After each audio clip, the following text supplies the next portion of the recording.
What's up, everybody? Welcome back to the Runners Club podcast. I'm your co-host, Courtney Phillips, and that's Ian Gonzalez over there. I feel like at some point we should just pick it. We just like maybe on our Monday meetings, we should just pick an intro and practice it. You know what I'm saying? Like, I But feel you like saying I'm not doing a good job? No, I feel like we both, whenever somebody else starts, whenever one of us starts the podcast, Yeah. the other person is sitting in anxiety because we don't know if the other person is going to introduce us or if we need to say our own name. Facts. You know, we've been winging it. You know, our podcasts are still under 100. This is like episode 68. I'm really flying at the seat of I don't know what the term is, but you know, yeah. We're gonna take it, digest it, perfect it. It's like, because like when I started off, I see you got the same, you make the same face that I feel myself on the inside. It's like this double Dutch feel. Like, okay, do I be like, are you coming in? Or do I be like, okay, just wait. Yeah. Well, we're here, and it's another episode. We're keeping this rolling. We have a lot to talk about. We have a lot of people to talk about. Just as much as running is ongoing, so is the conversation. Okay. And there's just people doing amazing things, and it's like, obviously we want to talk about it. I think one thing within yeah, that was like really, I got to start thinking deep. Like, yeah, the marathon continues. Like, okay. Have you been watching The Hype? Mm-mm. You should watch The Hype. I'm pretty sure it's on HBO, but it's about this streetwear clothing TV show. And they like bring in designers from around the United States, and they compete to be the person with the cosign of The Hype, and Offset's on it, and some other really amazing people. And damn it, why do I go down these rabbit holes and then I fuck up because I can't remember people's names?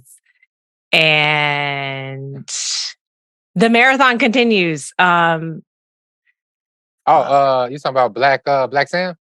Yes. Or Nipsey Hussle? No, Nipsey Hussle was not on it, but obviously. But his brother Black Sam was on it. I mean, I'm just addressing your comment, okay? Because I know I watched the show. But yeah, he was on it, and that just made me think of that. Because I live down the street from there, from where the store used to be. Yeah, I know. I heard they actually about to reopen it. Well, I read the headline. I didn't read the actual thing. I had to go back and read the article, but they're talking about reopening it and stuff like that. But I will definitely watch that show. It's funny because the minute you said it, I was like, so they competing to have the best graphic t-shirt. To be the Hype. You should watch it though. It's actually it's the best thing ever. I mean, like, because there's shows like Next in Design, Next in Fashion with like, the current one is with Tan France and Gigi Hadid, and like that's cool. But like The Hype, that's for us.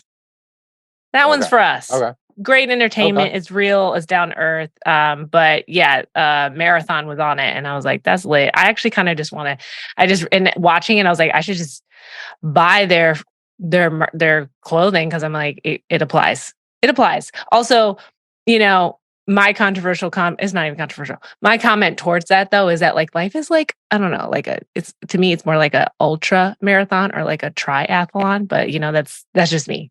It's like a triathlon. This motherfucker is like an adventure race. Okay, it's like sometimes you gotta pass the baton and then catch it again, and then you gotta sprint. Sometimes you gotta pace yourself. It's a crazy experience. Oh my God! I digress. I love it. How? I mean, we talked about the Street Project on our last episode. I mean, how are you feeling? Well, I just, like somebody said in the group chat that we like 2 weeks away from it. It doesn't feel like that. Mm-hmm. How are you? How are you feeling? Are you back in? I'm pretty sure you hit the ground running, but are you back into the swing of things? Are you feeling good? Feeling covered? Are you ready for the next thing? What's up? Yeah, I look. I have some things to comment on. I have not in a. Yeah, I have thoughts, you look down. feelings. Did I look down? Yeah, like, do you have a list? Well, today, see, this is the thing. I'm I thought I turned my stuff off. I don't have a list, but I have things to share. I have a Courtney shares today. I All right. have I signed up for a new race. I have some things to reflect on. I've built out my own training plan with Robin. Like, I'm learning. I'm learning. Yeah. Okay. The Feel marathon that. continues and the learning continues. And I that love is it. how I feel. I feel motivated. But it was your birthday yesterday, and I don't want to overlook that. And that's what's really important right now. So I'll save uh, mine for after our guest.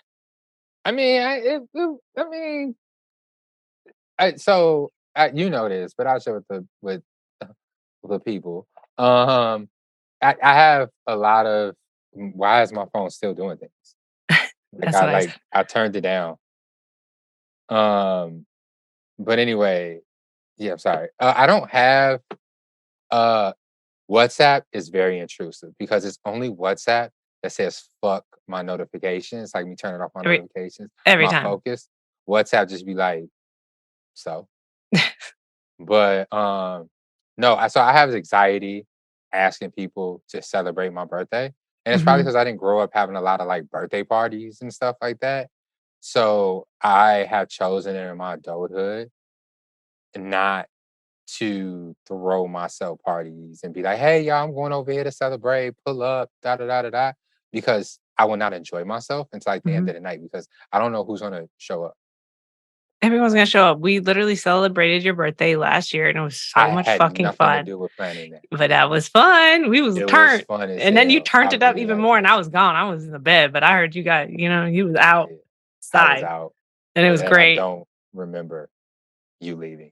Yeah, no, no, Nothing no, after definitely that. not. I definitely was out, and then you was like still hanging. But let's Yeah, I talk don't. about that. It was chill. It was chill. Like I just had dinner with the family. Had my two favorite foods: lasagna, pizza. I mean, like my birthday is on a Wednesday, so technically I could be like this weekend, Mhm. pop out. Mhm. Probably won't, but I like to just keep it mad chill. Like if anybody wanted to come to the crib, they could have, but I'll be keeping it chill, man.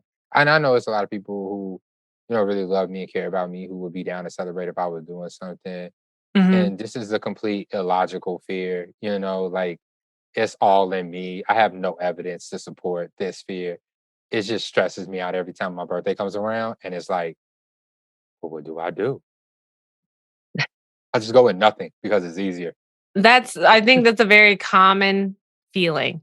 I don't Yeah. think that is unordinary. I think a lot of people get anxiety around their birthday because I mean, I can also relate to your vibe of okay, if I put something together, are people gonna come? Like, do Mhm. y'all like me, but how much do you like me? And then You also, know? are you going to enjoy what I Yeah. want to do? And like the Or people you and gonna like go home and talk shit? yeah, and also melding your friend groups together into one space. Mm. Like, that's something that I've thought about too, where it's like not all my friends know that I have other friends that are interested in completely other things. And so it's like if you put everybody in a room, it's like, are y'all gonna get along? Like, because you guys are a reflection of me. Yes. So hopefully, but I don't know. But I've I don't know. learned You never that you know. just gotta like throw people in a room, and then that's what makes it interesting because they'll be like, "Oh my god, this person was talking about this, and this person has this profession. I've never like heard about Right. this," and then it's fun. I just do it. Just do it. Yeah. I don't. I probably would like have something at the house if I would have lived in the city, which that's coming back real soon. But I live all the way out in Arlington Heights right now, and I didn't want to make anybody make the trip out there because also like going out, I don't like I'm not that kind of cool. Like I don't go out on my own, so I don't also know where the happening spots are. Like I don't know where to go to get the good music. Yeah, So like we could just get drunk and go bowling, but that then like I sounds realized fun. like you the only person I've ever heard say Everyone that that likes sounds bowling. fun other than me. Ev Bowling includes Most of food the and people drink. that I What attract in my more do you life, need? I feel like most of the people that I attract in my life do not like bowling. And I'm like, No "What? one. How? You throwing a ball at pins and you drink nobody's even keeping fucking score." That's the Like, point. They're there for you. It doesn't That's the thing is like if you as a person that we love and like and respect want to go bowling, we'll go. I'll go and you tell me where you want to go for your birthday. I'll be like, lit, let's go. What's the dress code? Okay. What's Is the there a dress code? I theme? love it. I What are love we that. wearing? Okay. I'm there. And then it's like, shit, I'm having a good time because I'm with you and I'm celebrating my friend. That's all that matters. If they don't like Say less. bowling, then fuck them. Like, that's not the point. And if they don't get that, Okay, then that's not a real friend. well, fuck Easter. You know what I'm saying? We celebrate my birthday on Sunday. We ain't going to church. Oh my We're God. going out Sunday. Yeah. Bow. Let's go. It's about what you But I don't know. want. It was pretty cool. Karen made me a blueberry and lemon tart. Looked fantastic. I was like, damn, Thank she you. loves you. She put her Delicious. love into that. She love you. Also, I felt a little entitled. I played it off of her because she makes everybody cupcakes, and I didn't see any cupcakes being made. Because So, I just noticed that there was no trip to the grocery store for cupcake ingredients. Whoa! And so when she brought it up to me about like, hey, like, that I was like, no, I don't want to make cupcakes. No. But she decided, I was like, I gotta make me a tart. That's beautiful. Because I also don't really eat sweets like that. So yeah. The tart was where it was at. Yeah, it looked like it was. I mean, there's more than a cupcake. You got a whole tart. And that tart looked like it had a good 6 or 8 pieces in it. So it was delicious, yo. It yeah. was so good. She'd be throwing down. Like she's a really good baker. But that was my birthday, man. That was chill. It was mad cool. Amazing. Well, I don't want to hold our guests any much longer.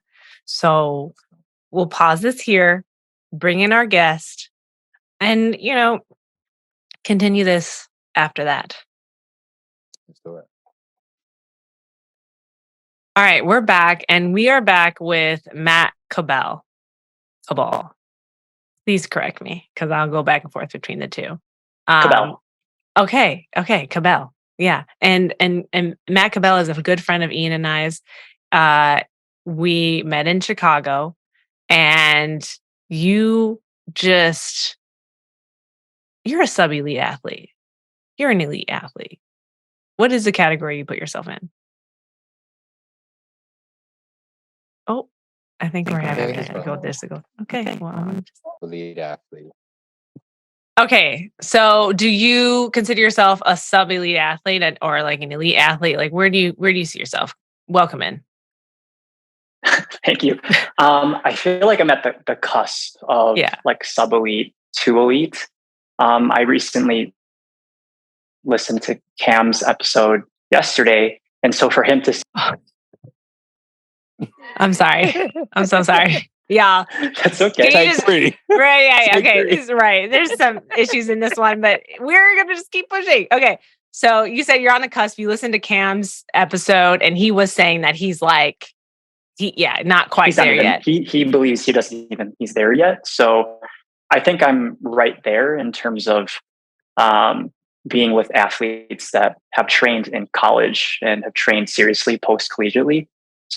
So for me, that makes me really proud of knowing that I can keep up with these guys and girls that have trained for 10 plus years in the sport, and just having a different background and getting into it later in life, but still keeping up with the people that have the experience. So I have an actual really serious question. If I am able to just buckle in, get disciplined, and train as hard as I can for the next like 3 to 4 years, right? Get to your level, your speed. Will my hair grow like yours? I feel like this is a theme, what I'm saying? With like you and Kafuzi, like this John Wick look that we have going on here. Like I don't know if you like are planning on beating your challengers in a foot race or kicking their ass and crossing the finish line. Like, look. It's hilarious because Picasso and Mike Brown call me Matt Wick now at this point. Wow. And like, it's because, I have like a bun now, right? So if I put it down, it's like past my shoulders. Wow. I've been growing it out for almost 2 years in June. So I love it. It's a good look. Yeah, this is like a completely different vibe from when I first met you, Matthew. Because I met you working at Nike Running Bucktown. You were the first people that I knew who ran and kind of motivated me to get into marathon running and stuff like that.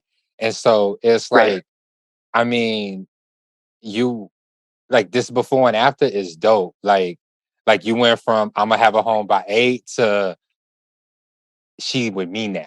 You feel me? Suave. Like the What's vibes it? have leveled up. Yeah, no, once I finally moved out and I kind of doing my own thing out here in Colorado, I know I just had a different sphere of influence in terms of just like really becoming myself. Just because Mhm. if you're around family so much, your opinions on how you want to be, right? So I think how I am now and how I look, it matches who I am. Yeah. Mm. I love that. I love that. Has that journey been in tandem with your running, or is it purely you? Because do you mind sharing where you are now, where you live now? Yeah, I'm in Boulder, Colorado. So Okay. completely different from Chicago in terms of like the demographic, what people are interested in. I think, if you're around, Okay. Bam. We back again. I'm loving the energy. You feel me? Matthew Cabel is definitely an elite athlete, just not elite Wi-Fi user, and that's fine. let's go. This is not tech support at all. No, but you were sharing with us, which I'm definitely super interested in hearing, is how moving to Boulder, Colorado has influenced you, whether it's your appearance, your running, but just kind of like helped you to kind of like become more you. So please continue. Right. So I think when I was living in Chicago, I felt a bit stagnant, especially during the COVID years. I just Mhm. felt like my body wasn't reacting to the training anymore. And I was just ready for a change. My job allowed me to move out here. We have an office in Denver. And so the job market, or not the market, but just like sliding into a place and just worrying about where I need to live was the only thing I needed to worry about. And Mm. that was perfect. And then I don't know, like being in front of the mountains out here, it just made me fall back in love with the sport and being around all these people that do this, oh, let's go for a hike before work. Let's go for a trail run before work, and then be in a, business casual at before 8. But I think just being in a new environment re revitalized, like just gave me more life again and made me want to go back into, I think this is competing at a high level. That's fire. That's fire. Man, I love that for you. I mean, you've always been a really cool, dope guy. And to hear that making this move has not only transformed you with your athletic goals, but has allowed yourself to become more of that really cool, dope guy, like really excites me. I'm happy Sure. to hear that. You said you got let's because I know like when we say sub elite or elite, everybody is like, okay, then he must have been running since high school. He must have been running in college. He's continuing it now. But you hinted at the fact that that might not be the case with saying that you started later. Can you speak to that a little bit? Yeah, I mean, the first time I actually really started running was my freshman year of high school in track. I was actually really inspired by my brother growing up, just because he's 4.5 years older than I am. And he ran cross country his freshman year of high school, and I was only in fifth, sixth grade. And the first time you see a cross country race, there's just a bunch of people running in one direction, and that Mhm. seems like a war movie, And that's, as a small kid, you're like, wow, that's exciting. I want to try that someday. And so the first time I went out to practice, my freshman year of high school, I went out to cross country, and the coach said, "Okay, we're warming up. We're doing 3 miles." And I said, "Forget that. That's way too long." And so I left. I legit left and was like, I'll be back in the spring. I'll do the mile. Okay. Like milers, I don't need to run 3 miles just to get warmed up. The ironic thing was that the coach, the distance coach on the track team is the same as the cross country coach. So first practice, Wow. all right, we're doing 3 miles again. So I'm like, well, we're already here, so we might as well give it a try. And just getting used to, okay, like I ran 3 miles today. Like I'm super proud about that. I ran 4 miles today, and like telling my mom and dad and brother, like I ran 5 miles today. That's like my long run for the week.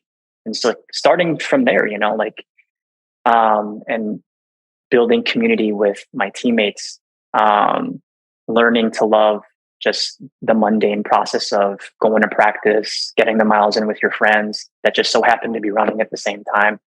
And then before you know it, you're putting down marks and you're like, this is awesome. Like that's motivating and keeps you out of doing bad stuff. I don't know, during those years of being a kid. So my parents loved it. And it was finally like a sport that I chose that wasn't my brother's, because once he quit after his freshman year of cross country, he's like, I actually hate cardio. I don't know why I did it, because my brother and I actually grew up doing martial arts. So completely different from like the traditional like soccer, baseball, tennis. And then I started running on my own, and I kept with it. I'm sure that doing martial arts as a young person was very helpful for when you got into running, because it makes you very conscious of your body and the way you move and your posture. So did you see any correlation there, like any overlap? The main thing I would say is our master was straight from Korea. So he was very strict with everyone. And I think it's just learning to deal with being uncomfortable. And it's like, it's more so just short bursts of energy versus the long, drawn out efforts that we do with running. But just learning how to deal with pain for longer periods of time, I then transferred over to the sport for running. And like my parents, I also grew up playing piano. So, lessons for 10 years and like sitting, doing something that isn't particularly great, like learning like a piece, but then like mastering it at the end of like, a month, a couple of weeks. It shows you that it's not about the instant gratification. It's about the everyday consistency. And then it'll transfer over eventually. It's just not right away. Okay. So then at what point in running in high school did you realize, or did your coach realize? I mean, he probably recognized it in your just body shape and your stature, but like, when did you realize like, okay, I'm pretty fast and this is my shit? My sophomore year, when I broke 5 minutes in the mile, I knew that was like, okay, yeah, like this is a mark that most people want to do once they get into running, especially at a high school level. And even my coach said, if you can break 5, like you can be competitive no matter what you do. And during that time, my coach said, this could be the fittest you guys could ever be in your entire lives, talking to 14 to 18-year-olds, because most people aren't fit enough to get into a college team, or, no one's motivating them to be on a team, to run a race. And so that's something I remember the most, especially from this training, just like remember these memories that you make with your friends. And this could be like, the fittest you could ever be. And just remember that you guys have done hard things at a young age that most people can't do. So, wow. I feel like he's also talking about himself. I feel like potentially, sure. maybe not. Cause it's like, come on, man, really? Like, you're not going to tell that. I mean, probably at that time, run clubs weren't that common, but that with this new growth of run clubs, people are finding that fitness to his point. It's probably not the same fitness back in high school, but it's like in comparison to age and your peers, it's like by joining a run club in your adult life, you can get pretty damn fit. So yeah, that's interesting. That's interesting though. I feel like hopefully the tune has changed with these run coaches, and then they encourage them to keep running with run clubs and find their community so that they can maintain a level of fitness that they're proud of, or, don't just look back in their high school years, because that's unfortunate. No, I mean, that part is for sure. I think there's an aspect of it, regardless of if you're post collegiate or just now as an adult, like you have to buy in into what the coach or the leaders are talking about. Cause like you can have people that are committed to the sport, or it can range all the way down to people that are, I'm just here to, talk with friends, so you have to accommodate everyone's commitment ability to what you're asking. So with a sport like running, you kind of have to be a little bit odd to enjoy, all this pain for, like 5 minutes if you're racing the mile, or 4 hours plus for the marathon. So true. Yeah, it definitely takes like a special type of person to be able to what's the word I'm looking for? Trudge.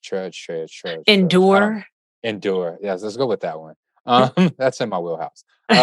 To endure the sport of running, because it is one of attrition. Like you have to continue to bang these miles out. Like you said, continue to be comfortable with being uncomfortable, to like even achieve like for lack of a better word, mediocrity. Like if it's just getting out here and you're not even in a run club, you're not looking to do any races, you're just running to like for health benefits, doing 30 minutes and stuff like that. Like a 30-minute run is not always enjoyable. hmm, No right. matter what pace you're going at, whether it's a sub 7 or an 11, 12-minute mile, like it's not going to be always enjoyable. But to then turn around and get up the next day or the next time you're ready for a run to do it again, like that is a special type of person. And that's also like why marathoners, like I keep hearing this, I don't know how true it is still, but like only 1% of people have ever run a marathon. Yeah. It's like I've heard that too. globally it's 1%. And then every time you run a marathon, it's like you're like the 0.1% that ran it that year. Some shit like that. Mm. Yeah, Yeah. like like 20 weeks of marathon training is crazy. Like that could be like FBI level torture. Waterboard. Yeah. Right. It also might be like 0.01%. I don't know.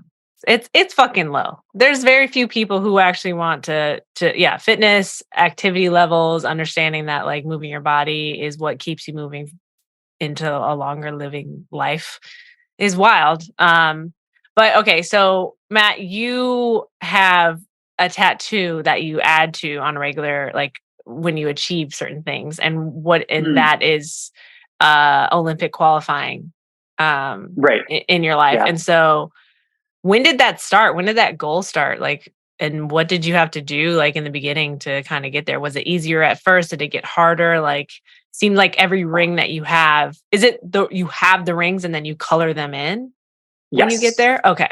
Yes. So they were blank when I got them. And it first started in 2018 after like my first marathon. I met Ian for the first time at Nike Running Bucktown. And my first marathon, my goal was, let's just be around 3:15. Your first 3:10. marathon was in 2018, 2017. 2017. Oh, Okay. I was gonna say, I was like, wait, we did not run our first marathons together. But also, No. wow. Like for your first marathon to be a year before me, our paths have completely to like that's fucking crazy. And it also stresses me out. So I Well, could I be mean, like that fast if I wanted to be. You it was know? like me, Gloria, like the whole store ran it 2017, and you were like manning it down, during marathon weekend. You're like, I got to do that next year. That's going Yeah. to be me. So I remember that whole journey. But to answer your question, Courtney, the first marathon I ran, I broke 3 hours, and that kind of just like opened my mindset towards, okay, I mean, if I put my mind to this and dedicate if this was just 5 months of couch to marathon training, what can I do with structured guidance? And so I was like, okay, well, I ran this for 5 months. Maybe I can run this in the next year. And I just had this big goal of maybe I can qualify for the trials one day. And I'm like, no matter what, if I make it or not, this is a great goal to have. and I just want to cement that with a tattoo. I've always wanted one. And so I put it on my like right shoulder blade. So when I race with a singlet, it shows in terms of like what I'm going after. And then the marks were break 245, break 235, 225, and then the trials. So that's what the rings mean to me. So, okay. How many times have you qualified for the Olympics? Oh, 0. 0 times? Yeah, So these are like thresholds to get. It's like a progress. It's like a progress bar to get to where I want to be. Okay, because in my mind I was like, okay, so what is the qualifying time for a man, for males your age? Is it? Does it not matter? Is it doesn't any matter age? the age, but it does matter on sex though. Yes. Or gender. Yes. Yeah. So what is the qualifying time? For men, it's 2:18, and then for women, it's 2:37. Now, got it. Okay. So it's if you do the math, that's 5:18 per mile for the men, and then like six flat or under for women. So it's a goal. It's intense, but when I first really thought about this goal, it started coming into fruition is when I met Shireen the Gem. We used to be on the Second City Track Club. Yeah. And she represented Lebanon in the winter and summer Olympics. She's a tank. And she's something else.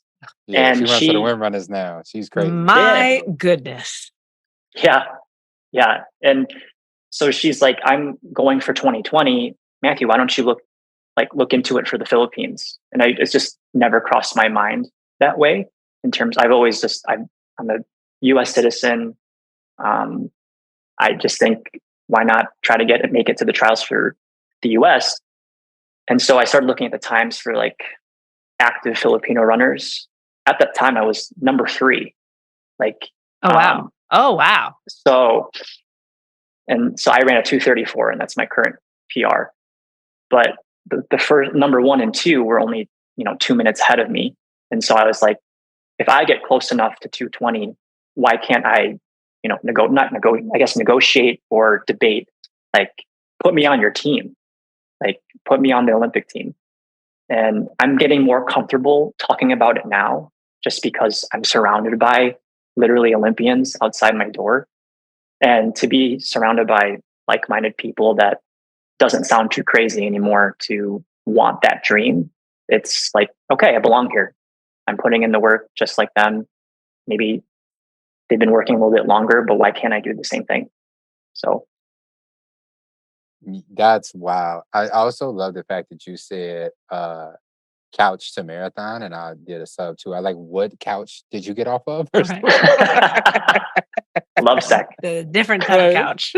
Right. I mean, but bro, like that's beautiful. That's dope. And I've, based on the most recent Olympics, I've come to realize how normal that is for people who live in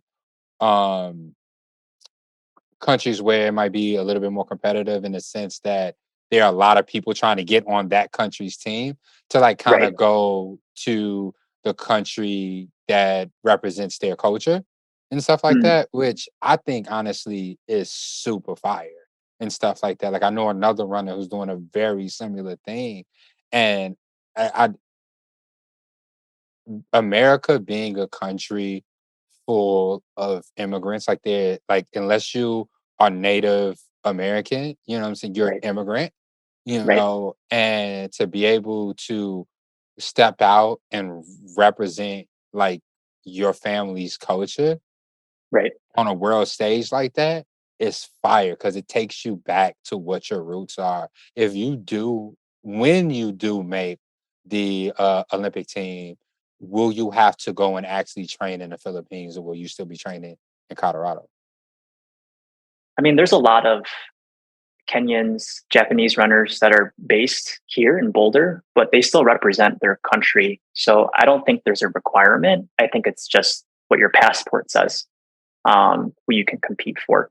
And you can have dual citizenship depending on where you're from. But Like for example, the New York half was maybe about 2 weeks ago, and Helen Obiri from Kenya, it literally lives like down the street, and I'm like, oh, just a normal Monday morning run. There's Helen Obiri. She just won the race a couple days ago, and then you just see her doing an easy run.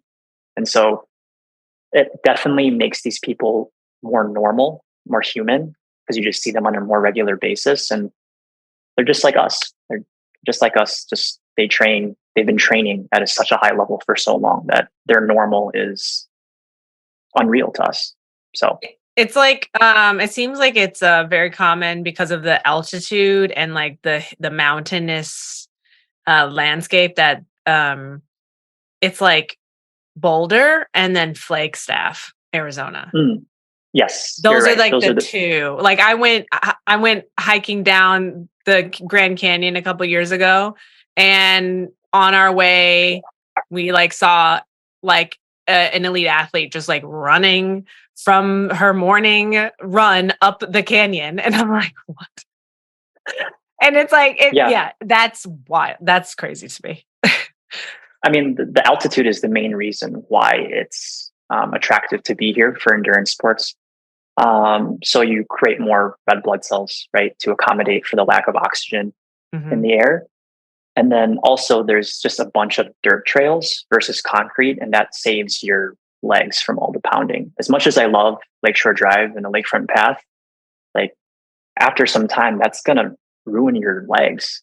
And so being able to push yourself a lot over here with softer surfaces, with the altitude, you'll feel it once you go back. The first time I came back after training for a couple months, and I'm like, oh, this feels different. My body feels different. The elites coming down from their higher places to run with us mortals. I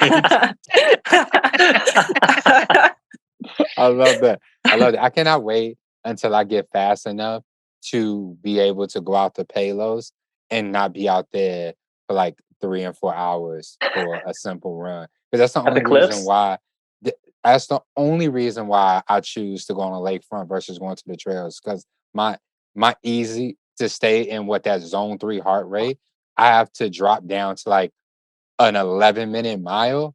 And once you start getting like 12, 13, 14 miles, like that's a lot of time. Yeah. For a training run. Yeah. Right. So you've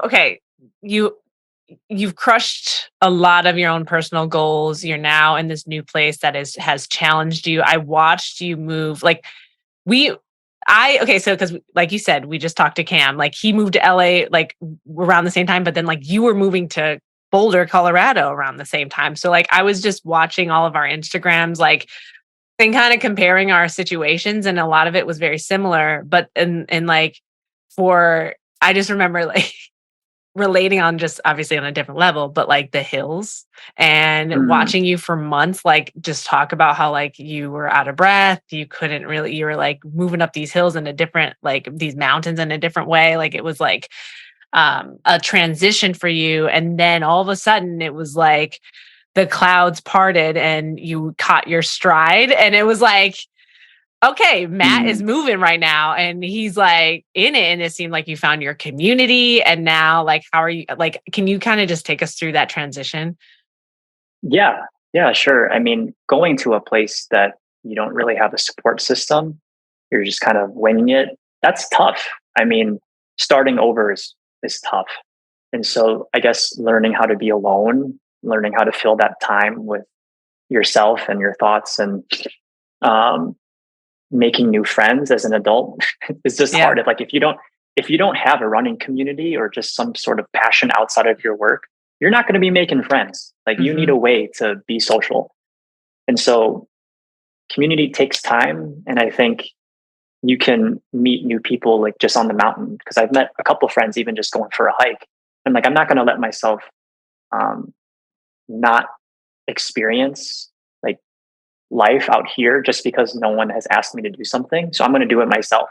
And if I meet people, great. And if I don't, I have a great view, whatever. But you were first in Denver, right? Yes. Yeah. So I was here for a year, and then I saw how training took off, and I'm like, well, if I'm going to commit, I'm already here, so I'm going to go all in. You're going to go to Boulder. Right. Yeah. Which is how far out of Denver? About 35, 40 minutes. Oh, so it's it's right there. It's not that far, but I was already commuting 3 times a week for practice. Okay. Yeah. And so I was like, I'm just going to move there. In terms of adapting to the training, I would say it took at least half a year for me to feel like I'm gaining fitness, or like I'm not just like gasping for breath every single run. I think, I don't know. I haven't PR'd in almost like 3 to 4 years in any event. So I was ready to just prove it to myself that like I still deserve to be here. And, we ran Chicago last year. And I ran the first half like all out because I was doing Indy 1 month later as like my A race. And I remember seeing you guys at mile 23. Oh my God, that was a blast. But I'll get there. But my first half, I raced it and I hit a PR like in a minute. Wow. And I'm like, I'm back. Like I'm back. And at the time, like I felt like I was like basically just watching a video. Like when I was racing, I felt like I wasn't even exerting effort. I just felt like I was not even there. I don't know. I just like imagine like there's a camera on the side of your shoulder and you're just like cruising, right? Yeah. You're going. And I remember Picasso was at mile 10. He's like, dude, you're moving. Like you're cruising. And I was like, oh, he's right. I should probably start racing. And so I felt like re-engaged with the race. No. Right. Cause I was I suppose this is too easy. Yeah, no, I'm not even kidding. No, I'm not even kidding. Just because like, I was so present in what was happening that I kind of spaced out until someone brought me back into the race. And I broke 114, which I haven't touched in years. And for me, that was huge. And it's crazy just because I ran the 13.1. You guys were the MCs, right? And I ran a 121. Jeez. And so from June to October, that's changed. Wild. That would have brought me with like the people the women that were winning the race. If it was June. Mm-hmm. So it just like proof of concept that like, yeah, dude, it's working. Just give yourself some time. Just let it play out. So you're saying the first half though, then you started racing, and then it continued to go really well. Like, oh yeah. So the last 3 miles, I finally like was really putting in the effort. I remember passing this Hanson Brooks team, and I was like literally sprinting as if like I'm on a track. And I remember a woman saying, "What is this guy doing? Like, why is this guy like sprint? Like he's got another half of the race to go." And so like when I passed the halfway point in downtown, I like did like I finally proved it to myself. And then I was just gonna like run till 16. You weren't gonna finish the race? I wasn't, because my race was next month. Oh, this is just like your B race. Okay. Right. Okay. And then I was having too much fun. And so I just was like, all right, let's just keep going. Let's have fun. And then I finished and I'm like, cool. That's sick. Lit. Like, let's do it again. And go ahead. I was gonna say, what was the following race? Tokyo. Indy. Oh no, Indy. But like the main race was Tokyo just a couple weeks ago. Okay, because so technically, like Chicago was like C race. Yeah. Sure. Indiana was like B race. Oh well, thank God that you finished Chicago, because this is also the windy ass Indy race. Right. Oh yeah, it got super windy, and that was like 2 weeks later. How many weeks? About 3 weeks. Oh, okay. About 3 weeks. Did you finish that race? Yeah. I was. It was tough. It definitely wasn't the result that I wanted. I was going through personal things at the time and trying to deal with that aspect, but that was okay, because I knew like there's always another race. Whatever we put up on the day, will never be, doesn't define us, regardless if it's your PR or like one of your worst races. Like the point is, you still lace up the next week, whatever, 2 weeks, give yourself some time, and you're back out there. So life goes on.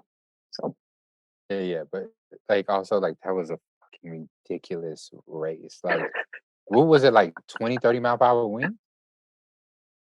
yeah, I think it was like 30 plus. Like Yeah. the way wait a minute, home. so if we just take out the personal stuff that you was going through, you still showed up to that start line feeling that win and was like, oh yeah, I'm fucking going for it. Yeah, it was one of those things where Chicago, I think, has like a special race day magic to it. When I got to Indy, I was like, well, I guess we're racing a marathon today. Like there was just the conditions were so bad that I was like, well, I guess we're running a race. Like it didn't feel special. I just felt like, well, I got a really long run today, but I just have to get through it. Yeah. I feel like that's a good way to put it. It's like, well, I guess we're just gonna do this. And you kind of kept running Tokyo, like that you got into Tokyo, and the fact that you're training for it seemed like it was kind of on the low. But you're also generally a kind of a private person. I can't like so. But how long did it take? Like, how long did it take you to get into Tokyo? Like, how many times did you apply, or were you able to like finesse it? Like, did you time it? This is the first time that I tried getting into Tokyo. Wow. And I got in, but I did it through charity, right? Yeah. So okay. I told myself, if I'm going to keep doing this, and I've always wanted to go to Tokyo, and I want to get in for sure, I'm going to go this route because I feel like I have enough support within just my network of people that if I need to hit this donation amount, it's going to happen. And why not go for it? And so I applied, I took a bid for how much I would give, and I got approved. And then my workmates and my friends, I was able to raise the money within 3 days. And so I didn't even have to worry about it. Okay. So what do you mean put in a bid? So you just say like, I think I can raise this much. And how much was that? So the process for this one is that the entry is $750, but that's the entry point. So it goes up in terms of tiering. You get a higher chance of getting accepted based on how much you're willing to give. So you could say, I'm going to give 1,000, but that doesn't mean you're going to get in for sure because they only have a certain allotment of bibs. So I was like, I'm going to give, 2,200 to be safe because there has to be some type of curve. Like the vast majority of people will probably donate, I don't know, 1,500, 1,600, but I want to be sure. So I'm going to pick 22. And that was good. That was good enough. That's a good figure for people to just, keep in their mind. Because I definitely thought you were going to be like, I don't know why my mind went to like 5K. That's excessive. Mine did too. Yeah. I'm like, cause it's so like Tokyo. Everybody wants to get into Tokyo. So it's like, how much do you really want to pay for it? The problem with that, Courtney, is that you had to give the money up front. And so I had to do a GoFundMe afterwards. So like you could say 5K, but you have time like to, get money.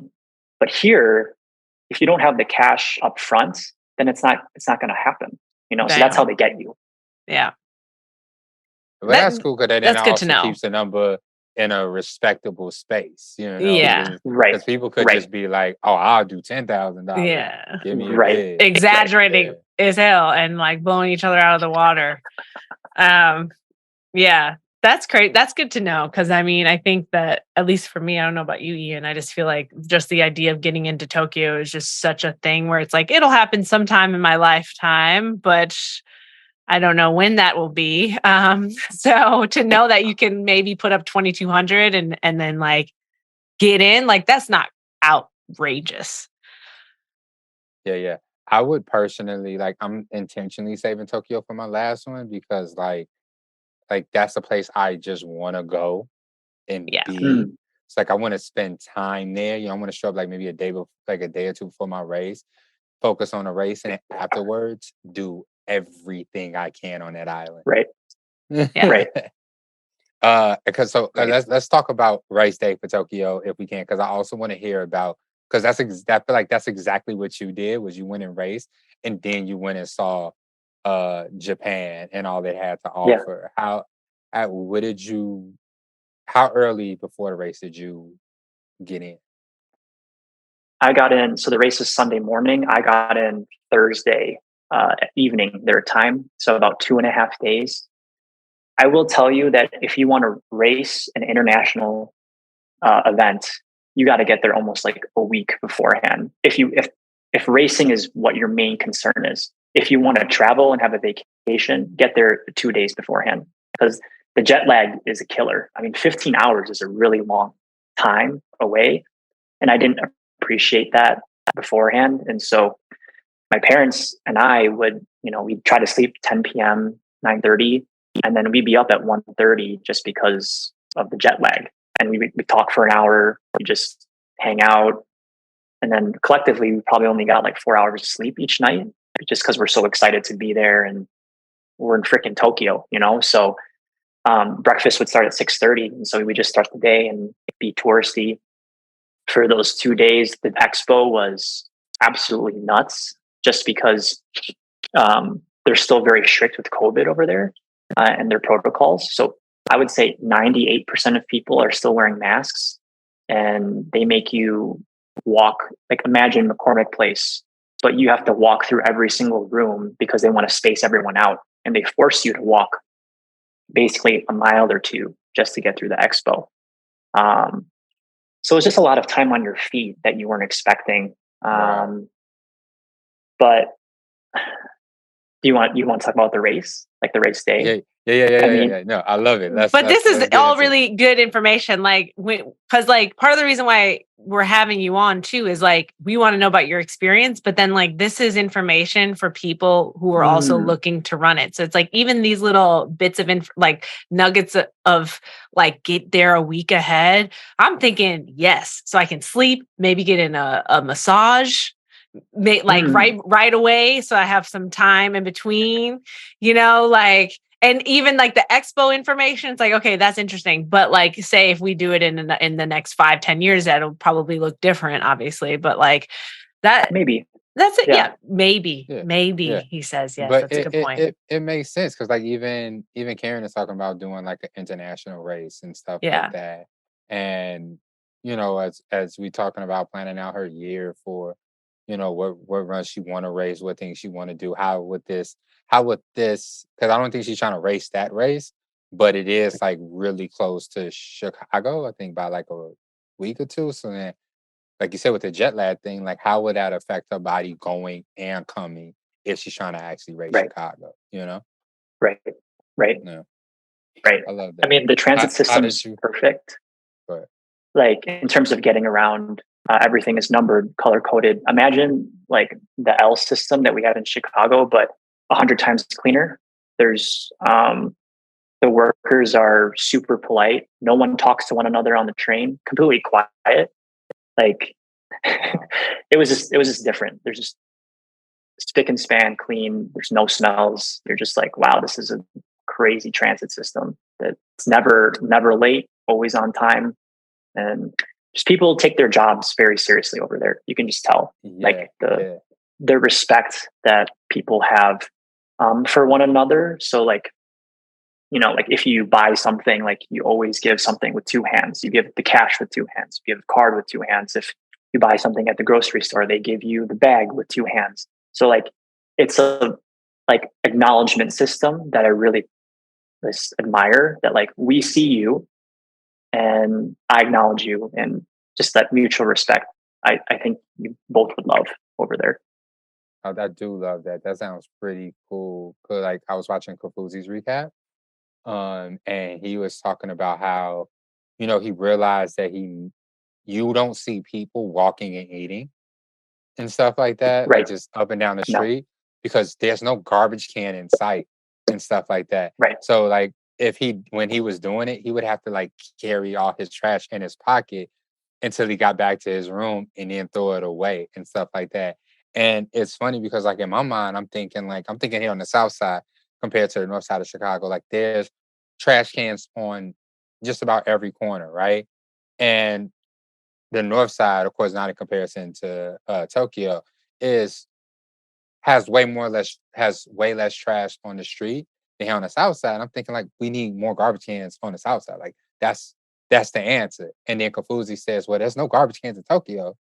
Keep your fucking trash to yourself until you get home and stuff like that. So it's just like you said, it just speaks to their culture and the way they respect themselves and the shared spaces that really makes a huge difference and gives like that cleanly warm vibe. I can't wait to experience that, bro. Like that had to have been amazing. I mean, just I was just gonna say quickly, like it was the first time my parents and we were all together and we're like, oh, this kind of feels like home. This was the first time that I was in a place where everyone had black hair. You just kind of fit in. And so I think just there's this like hive mentality over there that you don't want to be different. You just want to be part of the ecosystem. Versus here, I think it's great to show individuality and creativity. But over there, it's kind of battered down because no one wants to be seen as different. So there's pros and cons of all of that, but it was just different from what we know. Yeah, that's beautiful. I also heard that getting into the actual race day, I heard that the streets were very quiet. Like it's more of an observation of running. If that even that, than a celebration of running. Right. I think there's a difference because running is ingrained into their culture. So they have this race called the Ekiden, which happens in early January. What's it called? Ekiden, Ekiden. And so it's a relay race where you carry the sash from one point to another, and then you give that sash to the next person. And I think it's over a span of 100 miles plus. And so this starts even from like grade school, that kids are seeing people run, high school, college, post-collegiate. Like there's brands, or I guess, brands that sponsor you. So like there's teams that are like, oh, I'm Team Honda, I'm Team Subaru, Team Toyota. What? And like these are like, they're like actual jobs. Like I'm a professional runner and I'm sponsored by this car company. So that was crazy. And so people see this, it happens, I think, January 1st through like the 3rd. It's like their New Year's, right? It's their like Super Bowl every year. So I think they just respect the effort that people are giving forth. And just the way they cheer, it's sometimes people are like really, really loud and sporadic, but there were sections where I'm like, this is the calmest crowd I've ever seen. Like it was like an eerie quiet where it was just like, very calm, but it was still really cool. I mean, I still state it's my favorite race in terms of like a marathon. Yeah. I mean, I'm sure it also like allows you as a runner to feel the race differently when you don't have like thousands of people just like screaming. You know, right? Like you're probably like it neither is here nor there, but it's like I can imagine like being in a place that is so different, and like for you maybe the place that you feel like you really fit into, and like really observing and being in the moment, and like allowing it to be a meditative opportunity, even greater than usual, because of the way that they like cheer and observe their runners. Right. I will tell you that this was the first. So there's some courses. The course has like an out and back a couple of times, so you can see the elites running on the other side of the street. Okay. Right. So you see the East Africans, and then you see the top Japanese runners. And I was racing, right? Maybe like mile 5 or 6. I'm in full stride, and there's local Japanese runners next to me that are like cheering like their lungs out for the people that are with the leaders. Right. Like they're that like prideful for like their fellow countrymen and women. Yeah. And I'm like, if people thought that way, like there's no way I'm yelling for Galen Rupp. I'm sorry. Like he's great, but I'm not going to be, I'm not going to be yelling for him on the other side of the road because I have my own race to do. Yeah. So like other people in the race were yelling for that runner as they were running. Yes. Oh, yeah. Wow. Okay. Right. Wow. And so they're running sub-6 pace and they're still yelling their guts out for the people that are in contention for the win. So I thought that was really cool. Just different. What were the water stations and fuel stations like? So it was Pocari Sweat. That's like their version of Gatorade. A little, I would correlate it to like a grapefruit type flavor of like Gatorade. Okay. It was good. And then there's water, of course, but one of the crazy things you had to do was like, please keep this was on the instructions. Please keep our streets clean. Like if you eat a gel, put it in your pocket once you're done, because you can't throw it on the street. You can't throw throwaway clothes on the street, or you could get kicked out or disqualified. I'm like, wow, they really take that stuff seriously.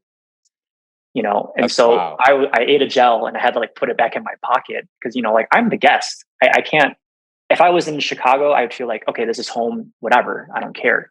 But when you're not from there, I just feel like you have to kind of follow the rules. Yeah, I feel like if that's the rules for the thing, then if that's the custom for that marathon, that makes sense that you would just do what everybody else is doing. It's like, because there's also, it's not like necessarily what happens in Chicago is like the worst thing. It's like, we just are a culture where we pay people to clean up after us, which is kind of also really wild. And then it's like, and then for the throwaway clothes, they donate them to like the Goodwill. So then that's all, it's just like, it's a different culture when it comes to that. So it would make sense that you would follow the rules. Yeah. Yeah. That's also interesting because how do you deal with the cups of water? Because I have had every intention of getting my cup of water into the bin that's past the water station, but I'm bricking majority of the time. So I just feel like, the hometown runners must have a wicked jump shot because the level of accuracy that they get their cups into that bin is crazy. Did they have bins and stuff like that? Did you have? They had giant receptacles. There's the answer. Making a wider opening. You couldn't miss. And if you did, I'm sorry. There's a reason why you run probably. So, but there were volunteers that had the giant tongs and would pick it up right away. You could tell they were just on the lookout for any kind of trash that you could have missed. So they were on it. They were on it right away because they just wanted to I'm sure you guys have raced enough marathons or just normal 5K, 10K, where the ground could be sometimes really slippery, especially when the water's been poured on the ground. Yeah. And if you're taking a stride, it's not uncommon to, oh God, I'm slipping, I'm falling. So I think they just wanted to reduce that kind of probability. Mm-hmm. What was your routine race morning? Race morning. So it's a little bit different just because I base everything off Chicago because I've done it 5 times and it's home, right? I know how Grant Park works. I know what you can and can't do in terms of the bathroom situation. This is my first time in Tokyo. So I felt like everything that I usually do is you're going to have to just adapt to whatever they're telling you to do over there. And so usually I warm up an hour beforehand, like a mile and a half, some light stretches, a stride or two in my race shoes, and then just kind of reflect on the cycle and just mentally prepare myself for what I'm about to do. Just give yourself the confidence that okay, the last 3.5 months, 4 months, you're ready. You're ready to celebrate. So did you bring your own nutrition and things to Tokyo so that you didn't have to switch it up on diet? Yes. So I brought my own Morton gels, but I just accepted. I was going to just take whatever liquid they had on the course. My parents sometimes hand me a water bottle in the middle of the streets on LaSalle. But here, you're not allowed to get onto the streets. They have guards probably every couple meters, watching the road. So like you don't interfere with the race. So even if I wanted to, I don't think they would have allowed my parents to just like hand me a water bottle like mid run. So, wow. Yeah, I had my own nutrition. And I just kind of enjoyed what they had on the course. What about like the day before? Because like you sounded like you just popped up like a couple days before. You're dealing with jet lag. You were probably wanting to go out and eat, but then at the same time, it's like in my mind, I would really let loose and try everything after the race. But then before the race, I probably want to keep it a little contained and like, maybe bring a couple instant oats. Like maybe just to keep it regular for myself because you're already dealing with so many other variables. So like, or did you just like, what was the thought going into that? Yeah. So the race started at 9:10 and breakfast started at 6:30. So I was able to eat like some yogurt and oatmeal at the hotel. Okay. So that's usually what I eat beforehand anyway, like some oatmeal, or like a bagel with peanut butter. So in terms of a breakfast, that didn't really change much. And then the night before, we found like a local Italian restaurant, and I had like a very basic pasta because I just don't want to mess up like something super acidic or like a white sauce or something. Just kept it like I don't know, tomato based. Yeah. Okay, so what was the race like? Did you PR? Were you cruising? Were there difficulties? Is it hilly? Is it net up or net down? It's a net downhill. It's actually a really beautiful course. Long story short, I didn't PR. I was put in Corral C. So even if I'm not used to being in Corral C, I'm used to being like an A or, a little bit higher. And that means you just have to deal as much. There is that right. He's like, I'm usually right behind the elite athletes. Okay. I don't know why they have the C corral. I know this bullshit, humble. I don't do that. I might be an A+ corral. Oh my God. That's so funny. So you were dodging people. Yeah. So what my game plan was, I wanted it to be as close to 2:30 as possible because I felt like that's the kind of shape that I was in a month ago. Yeah. And so what does that mean? That means 2 1:15s. That's 5:45 pace. Boom. That's what I want. Okay. My first mile, it was so traffic that I had to run a 7:30, even though I was expending so much effort just to get through people, even though I'm not really moving anywhere. Yeah. And you're wasting so much energy just to get, a couple meters ahead. Right. And you're definitely not taking the shortest possible distance. You're zigzagging around. And so, in the moment, I'm fueled by emotion, just like, this is my race. I trained so long for this. Like, I don't have time for this. So I need to get through these people. And if you're already down like a minute and 40 seconds from your goal, like mile pace within the first mile, that's so much time to make up in a marathon. Like that would mean I'd have to run like under 1:15 just to make up that first mile, right? For the second half. Yeah. So it finally opened up maybe around mile 3 after the 5K point. Yeah. And at that point I could finally enjoy the race. I was like taking in the sights. It was great not to hear English. Like if I heard English, that was like a treat. I would say like most of the cheers were in Japanese. So that was really cool. But I found my rhythm. And then the second 5K, I went a little hot and I tried to make up time, but trying to make up time is just not the right idea. So by the time never works, right? And so by the time I hit halfway, I hit just over 118. And I'm like, okay, like this is salvageable. I can like make this into like an okay race or a good day. And then by the time it was mile 20, I was like, ooh, I don't feel great. Like I definitely shouldn't be feeling this way just based on how I was training. And then everyone started passing me. Like all the people that I was passing, like the majority of the race, were now gobbling me up. And I'm like, this is awful. If the last 10K isn't going well, that's the longest hour of your life. Yeah. Right? So, and it's so super easy to paint. This was a failure. This sucked. But at the end of the day, I finished, and I was like, I ran Tokyo. That's really cool. I'm proud about that. And there's always another race. Of course, you just wanted your cycle to end on a sweet note because you've worked for it. But I feel motivated. I feel motivated more than ever. I think it makes me realize just how far I have to go just to get to where I want to be.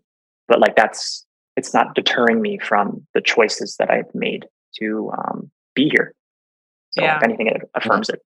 I think it's a reminder too that everyone is experiencing it from different perspectives. Like,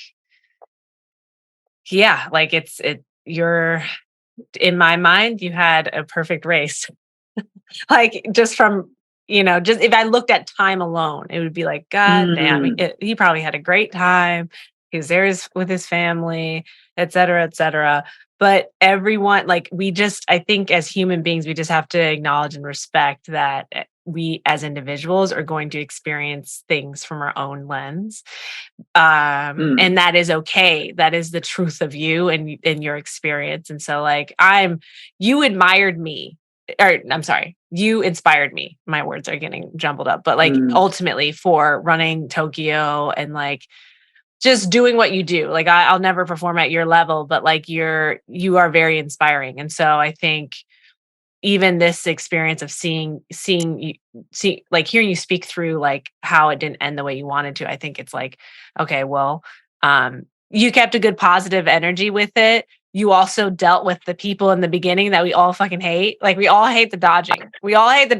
It never but then it's it clears out after a 5K and you're like, okay, finally I can relax. But that first 5K for most people is trash. Cause it's we're not in the A corral. We're in K, motherfucking J. It's crazy. And honestly, sometimes it never ends. And you're just constantly fighting people to the very end. And that is our experience. That is what a marathon is to a lot of people. So it's actually kind of refreshing to hear you kind of have to deal with it for at least a little bit. Just a little bit.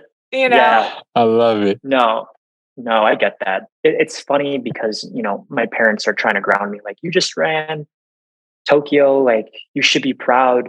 And like you said, the truth, my truth during that 45 minutes of the 10K and the 2 hours afterwards, I hated everything. I was pissed. I was mad at everyone. I was mad at myself because this was a journey just to get there, right? All the people that helped donate to me, that were saying you're ready for this race. And after every 5K mark, after mile 20, you hit the mat and they can just see how progressively slower you're getting. And I'm letting everyone down. I'm letting myself down.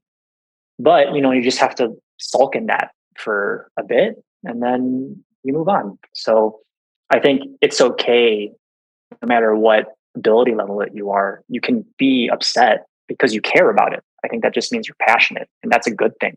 So, I agree. I just agree with everything you say, Courtney. I love that y'all just had that conversation because I was definitely prepared to tell you how you should have experienced that.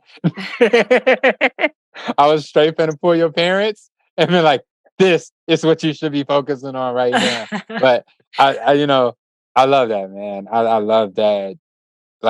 You had the opportunity to be out there. It's living, I live vicariously through you on your stories and stuff like that. I mean, I'm pretty sure, like you said, you sat in it for a day or two, but then once you went out there and started sightseeing, I'm sure you had to let that shit go because it was beautiful. Please share with us some your favorite experiences out there post race. Post race, okay. So we took a bullet train. Wait. How did it feel? I got to share real with you. Actually, how did it feel to hear so much Japanese without subtitles? Says the person who watches a lot of anime. Just want to add. I'm asking him because he watches it too. Yeah, so I know Ian's background. Trust me. Growing up, I watched a lot of Japanese cartoons with my brother. That was like our bonding time, and so there's very limited understanding that I have. So it was fun, honestly, Ian. I could ask, "Where's the restroom? Can I have water? Like, excuse me, like, hey, where's this at?" And they only expect you to know like hi and thank you. And that's it, right? So if you say like water, please, like mizu onegaishimasu, and they're like, oh my god, you're amazing. You know so much Japanese, and I'm like, I literally just asked for water. Like, no, I'm not good at Japanese, and so like, of course, the vast majority of people like, they just assume you don't know anything. You don't know any Japanese. So the moment you say anything that's just a little bit more than a touristy thing to say, they're like, oh, we'll take care of you. Oh, you're trying so hard. So I really admired that about it. But the problem came is when they would say like, oh, you speak Japanese. And then they would say something that I'm not used to. And I'm like, oh, forget it. I don't know anything. I'm a United States. One of my friends, my friend Lucia, she like studied abroad in Japan, and she was learning Japanese. Like, and we were like, in middle school together, and I would kind of like just hear some of the things that she was learning because she was like obsessed with Japanese culture and like et cetera, et cetera. But she like, what I learned from her, like through her, is that like the language of Japanese is actually very kind of similar to English in sense that like of how you build your sentences, like a little bit. It's not tonality like Mandarin, which is much more difficult. So like Japanese is a language that is a much more approachable, and like from the little that I've learned from it makes sense. And like the fact that you could say water, please, thank you very much. Like, it's like, that's it. It sounds like it makes sense, at least just from learning the few languages that I've learned. I'm like, Japanese is like the one Asian language where I'm like, I feel like I could like do a crash course before I go and be able to just be like, all right, what are like the things that I know I need? I need to go to the bathroom. I need water. I can remember those things. Right. Yeah. Mandarin might be hard because they say ma like in 5 different tones. So. No, I mean, there's definitely things like that in terms of the same word, just different intonation. But I mean, I'm not anywhere near that.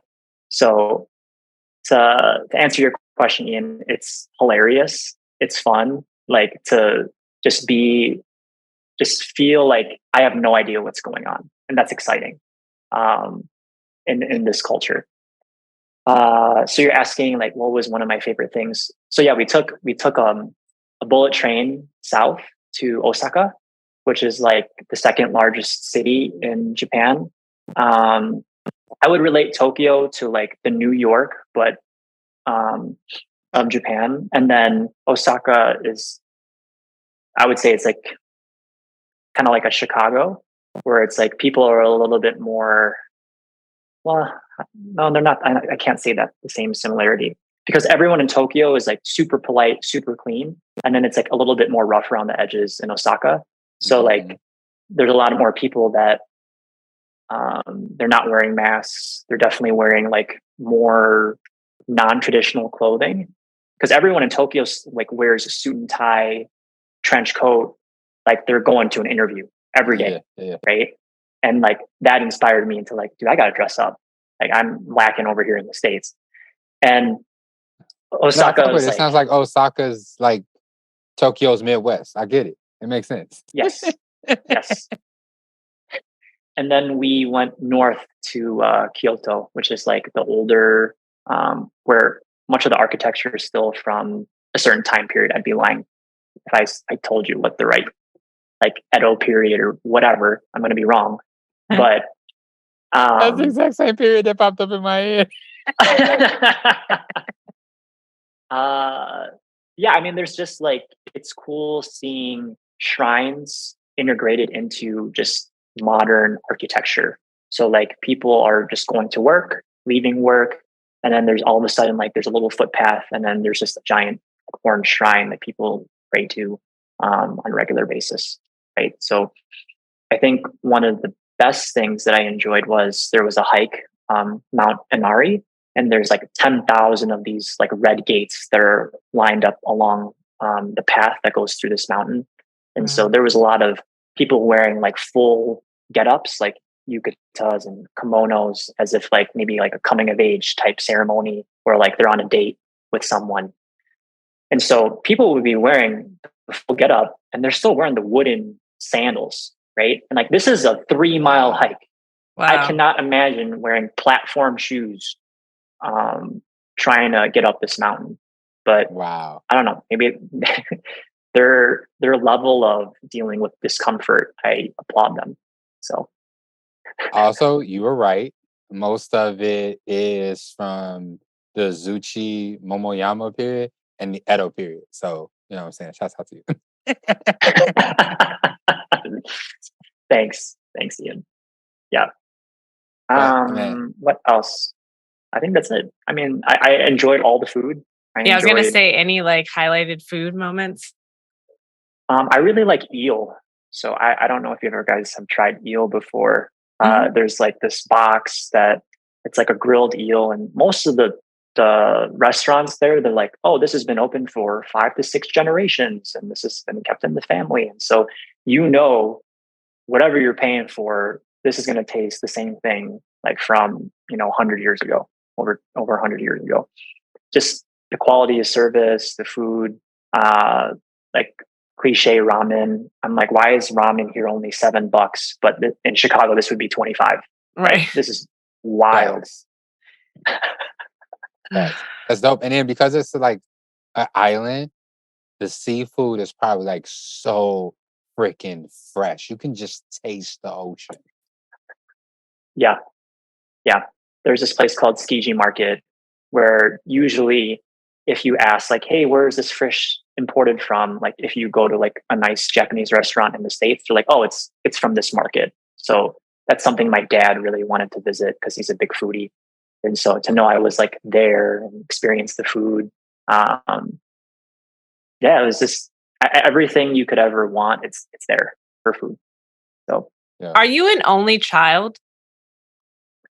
No, I have an older brother. Okay. My brother, Justin. Okay. And so I'm the youngest. It's just okay. So they're probably so proud of you. I mean, like between you and your brother, and like I'm just thinking, like, because you mentioned your parents a couple times, but then just the simple fact that you traveled to Japan with your parents, right? And then you ran a marathon like that. Like not many people would do that. Like some people would. Some people have that relationship with their parents, but like to just experience going to Japan for the first time with your parents and then feeling at home there and like being able to reflect on the experience with your parents, like that probably was amazing. And like all the things that you're talking about now, it's not just a memory of like running a marathon. It's a memory of like an important time with your parents. Like that's amazing. Yeah, absolutely. Courtney. So my parents immigrated in the late 80s when they got married. And so my mom hasn't been back to the Philippines since they got married, or at least like the early 90s.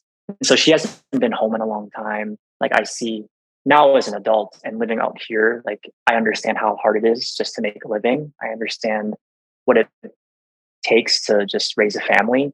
And so the whole like distance makes the heart grow fonder. I think it's real. And so I respect and admire my parents so much more as an adult, rather when I was, 14, 15, when you think you know it all.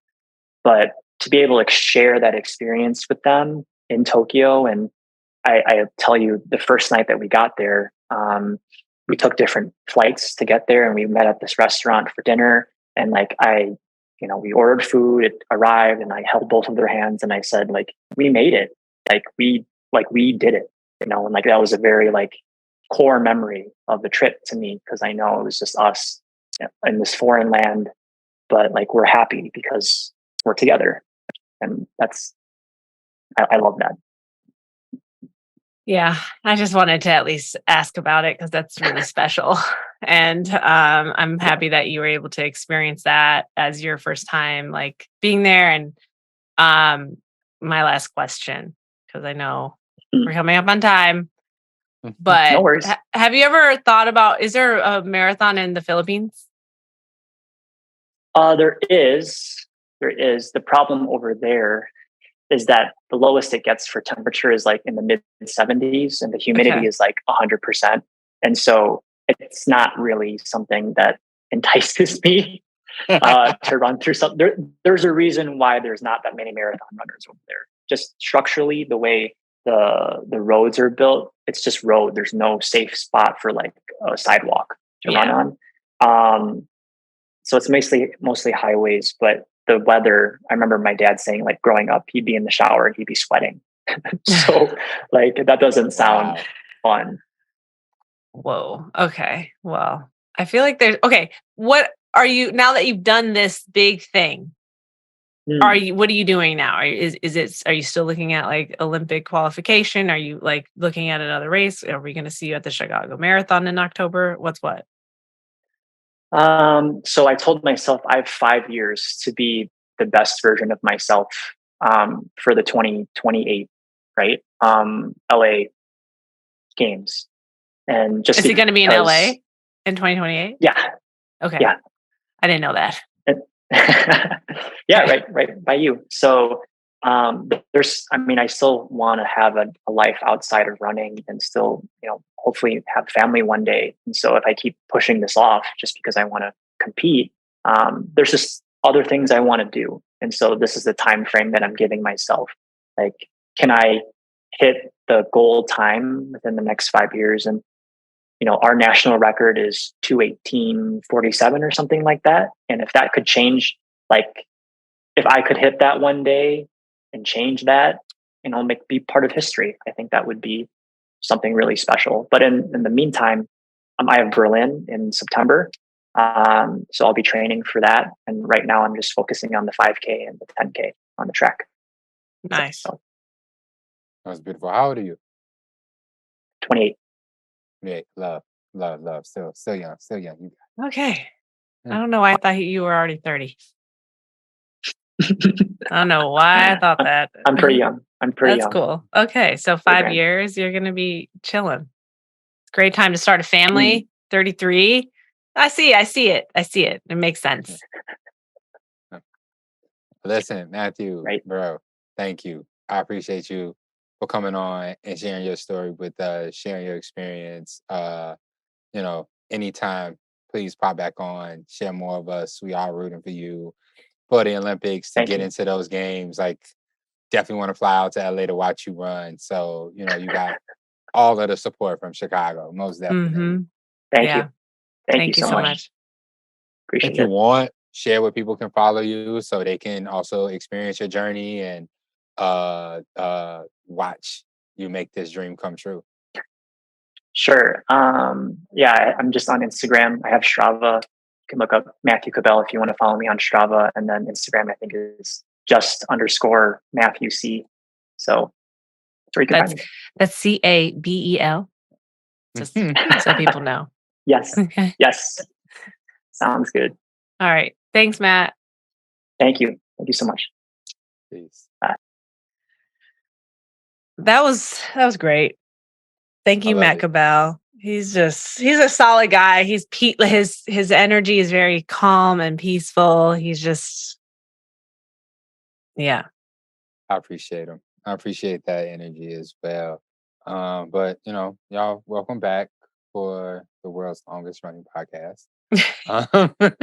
Hopefully you're on a nice long run. Yeah, you feel me? This is for you. Actually, I think by the time this come out, y'all should be well into, at least here in Chicago, because that's the context in which all of my conversation is filtered through. Mm-hmm. You should be well into half marathon training if you run in the Chicago 13.1. So, yeah, this is the second year of the Chicago 13.1. Yeah. And yeah. Yeah, you know what to do. Go to their post and let them know that you want us to post. Yeah, because if we're not hosting, I'm running. Okay.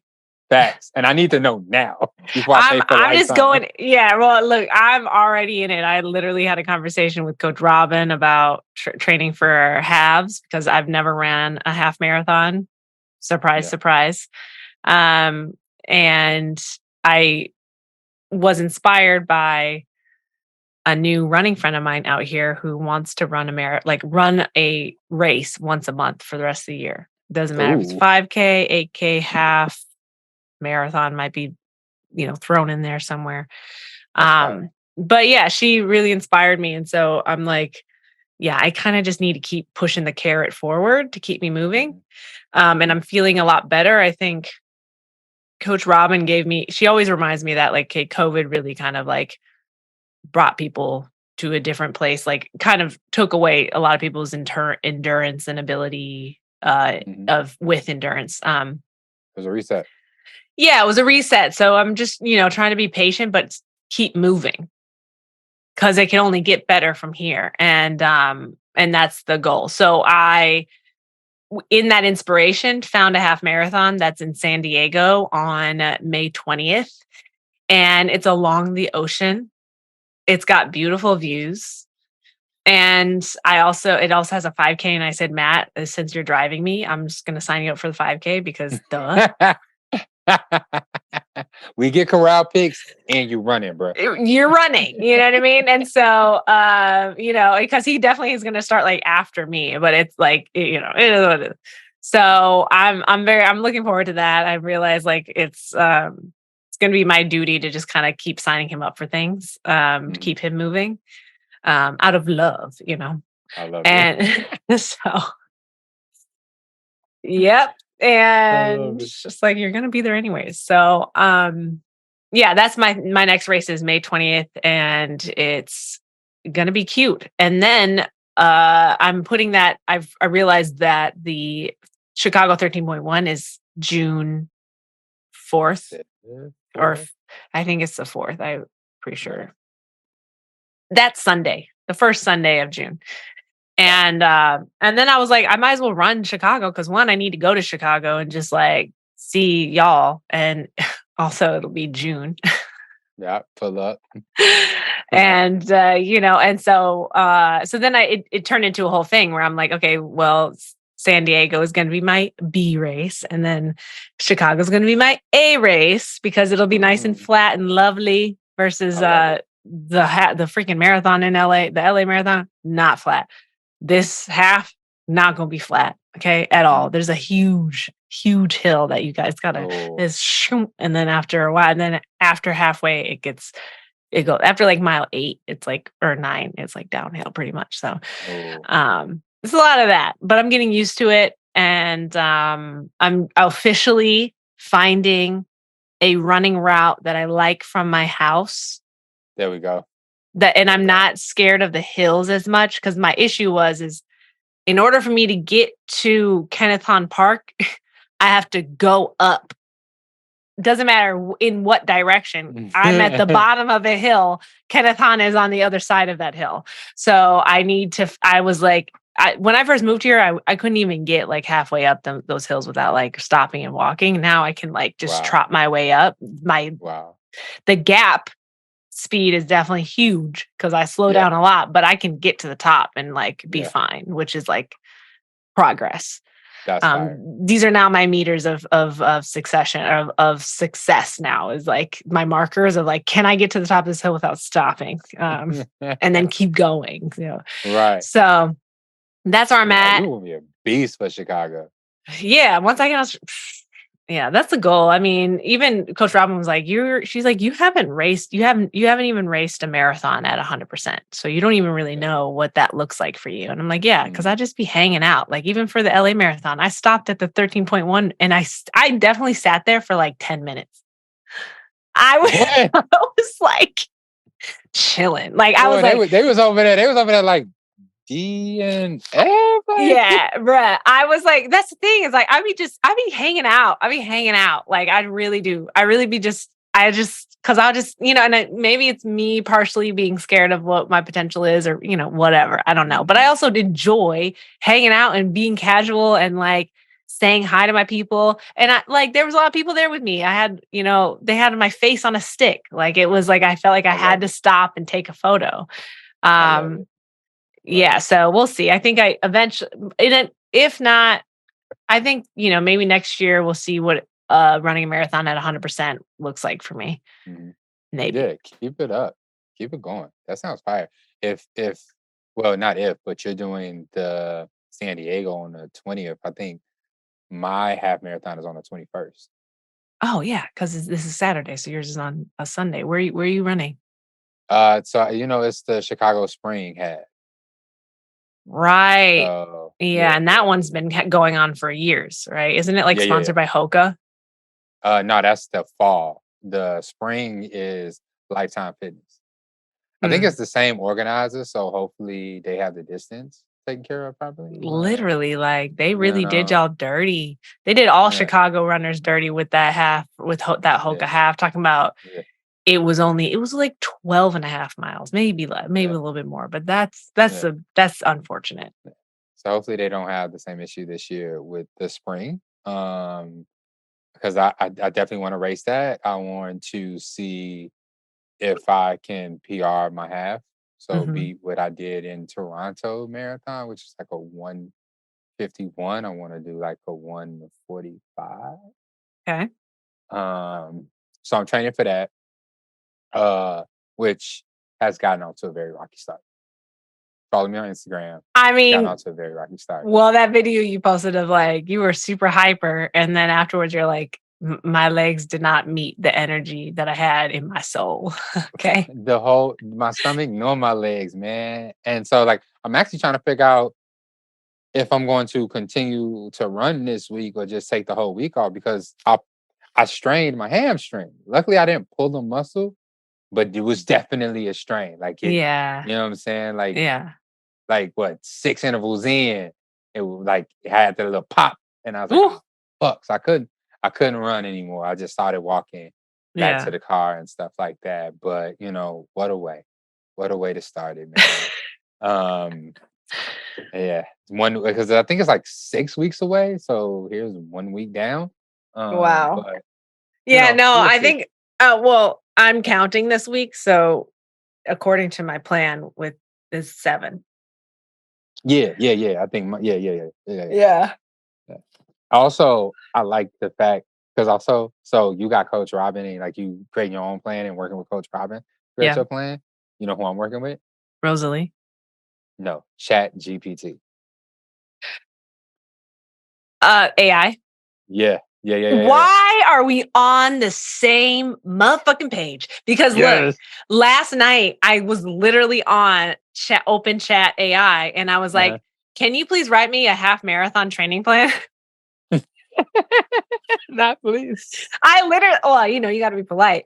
So and it wrote it out. And because my whole thought process okay, Coach Robin, I was like, I actually kind of would love to start writing my own plans. I want to understand it. I mean, because we did the coaching training, we're certified coaches, but then it's that piece is missing for me where it's not yet full. I need to make it plain so I can really understand it. Because the way it was brought up in the course, maybe I wasn't listening, but so it wrote out the plan, and at first wasn't specific, and it gave me 12 weeks, and I was like, 7 weeks. Right. Let me give you the date, actually. Yeah, for May 20th. And it was like, yeah, sure. And then I was like, can you please incorporate 2 strength days and then it did that. And so and then it also had tempo in there. So it had strength in there. It didn't have a track. And it also doesn't give you your effort that you need. And these are the things that Coach Robin pointed out, that you kind of need, you probably do enough. You can probably ask enough follow-up questions to get to those things. But in reality, you kind of need a human to take it to the finish line when it comes to the training plan.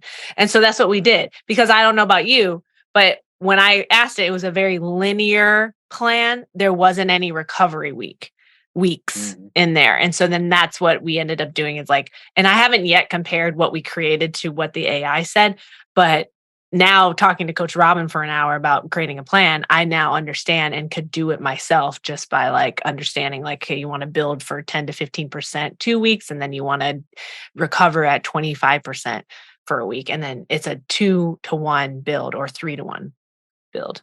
Yeah, you know what? I didn't. So also, okay. So like I've been kind of using ChatGPT for a few things lately. Yeah. And what I've also been learning is there's an art to the way you prompt the AI. Mm-hmm. And so, oh, wait, is it open right here?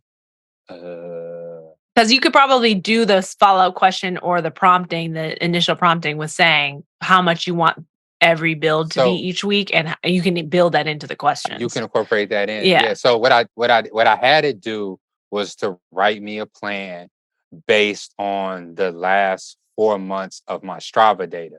So gave it the link to my Strava, and it went through my Strava data, and I was like, I told it what my goal was and stuff like that, and I was like, write me a plan based on where I'm at, based on all of that data.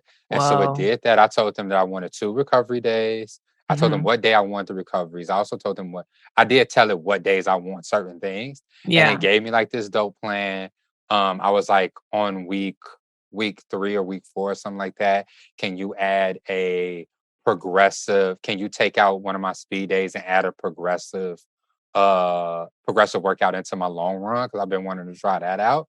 And I was like, can you do that following the 80-20 rule? So it just doesn't have me like just going up the entire time. And so it did that pretty well. It didn't give me like exact paces, but it was like, yo, do this at this effort or do this at this effort. And so I was like, okay, well, I know what my short interval pace is.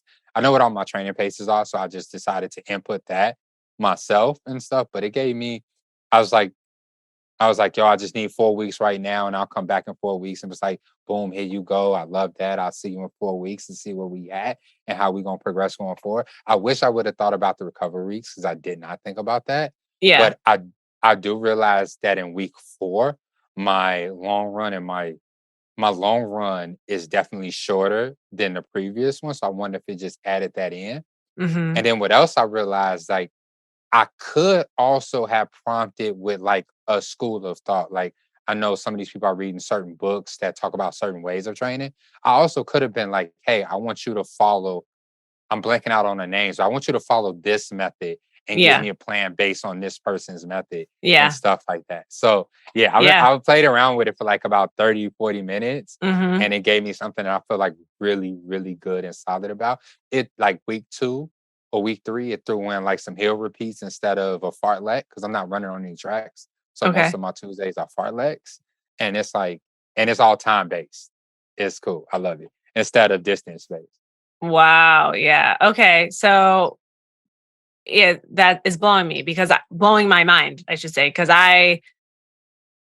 I mean, yeah, for those who don't know, like you can literally ask it to write you a cover letter and you can adjust the cover letter to make it sound more like you. And then you can just take it and chop it up and use, like you can have it help you write an email. You can there's so much. And it's, I mean, I think what I've heard in other podcasts is that this is kind of the thing that is going to compete with Google. Because you can use it as a form of Google, but then at the same time, it's also about how you ask the question, how you interact with it. And that's the issue where it's like, you're going to get certain bias depending on like how you interact with it. But that is in actuality, like you can ask it what you would ask Google. No, you can. Shouts you out to can the Runners though. Club. Shouts out to the Runners Club's tech hour, but no, it's not a search engine, and that's why people sometimes get very wrong information. Now, like, okay, but, so like, but I'm saying wait. It has a potential though. But you have like stuff like Bard, which is Google's version that will be linked to Google, and so you can like use it a little bit more in that realm and space. For me, this is not like, from my understanding, it's not like a search engine. It's like an assistant, not necessarily a search engine. But does the assistant search the internet far and wide to come up with those answers for you? No. Because you could technically Go into Google. No, but at the same time, like you could go into Google and say, I need a training plan for a half marathon for 7 weeks. And then you would be the person putting together, aggregating the information that this AI is technically doing for you and formatting it in a conversation, but also like they're doing it through searching the World Wide Web for information based on the question that you're asking for. It doesn't search the web. That's not. Okay, this is we need them. What does it search? What does it search? What does it search then? Our realm right here. But no, because it's a large language model, and what it does is it has a set of parameters and stuff like that, and it has been given a lot of information ahead of time, and what it does is use predictive text. It's like what your phone does when you text in and it suggests words. It's that on fucking steroids. You know what I'm saying? So it's not searching the internet in real time, because that's why I had to provide it the link. And also based on the way that you ask it to go through my Strava things, it will tell me I'm not allowed to search the internet. I'm not allowed to use external links to generate my information. So you also have to set up the prompt in a certain way where it will be comfortable with going into that information. It does not search the internet. Okay, I accept. Also, I accept what you're saying. Yeah, because I don't have a full understanding. I'd be talking like I know what I talk about, but I don't. But my point is, what I'm trying to get to is like, who's to say it won't have that capability? But that's what I was getting to. So like we talk about, and that is why but the thing is that right there affirms my first point of saying that this is the thing that is kind of pushing up against Google, because if Google doesn't get in line with something like this, but that's what I was saying. Like it could replace it in a different way. Okay, so they're going to compete and do that thing and do their own version of it.